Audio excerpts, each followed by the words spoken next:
فرمان مصطفیٰ صلی اللہ علیہ وآلہ وسلم ہے،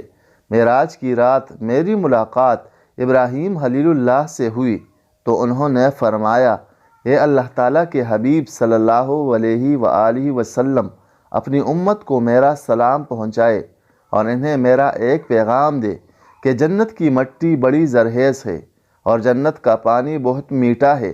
اور وہ صاف میدان ہے، لہٰذا جنت میں زیادہ سے زیادہ باغ لگاؤ اور جنت میں باغ لگانے کے لیے خوب پڑھو سبحان اللہ والحمد للہ ولا الہ الا اللہ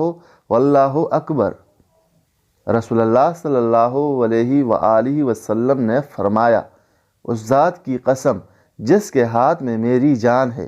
جو شخص بھی اللہ کے راستے میں زخمی ہوا اور اللہ خوب جانتا ہے کہ اس کے راستے میں کون زخمی ہوا ہے، وہ قیامت کے دن اس طرح سے آئے گا کہ اس کے زخموں سے خون بہہ رہا ہوگا، رنگ تو خون جیسا ہوگا لیکن اس میں خوشبو مشک جیسی ہوگی۔ فرمان مصطفیٰ صلی اللہ علیہ وآلہ وسلم ہے، اللہ تعالیٰ کے ذکر کے سوا زیادہ گفتگو نہ کریں، کیونکہ اللہ تعالیٰ کے ذکر کے بغیر زیادہ کلام کرنا دل کی سختی کا باعث ہے اور سخت دل آدمی اللہ تعالیٰ سے بہت دور ہوتا ہے۔ حضرت حلیمہ رضی اللہ عنہا فرماتی ہے،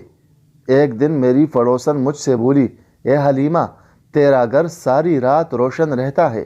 کیا تو اپنے گھر میں رات کو آگ جلایا کرتی ہے؟ میں نے کہا، یہ آگ کی روشنی نہیں بلکہ حضرت محمد صلی اللہ علیہ وآلہ وسلم کے نورانی چہرے کی چمک ہے۔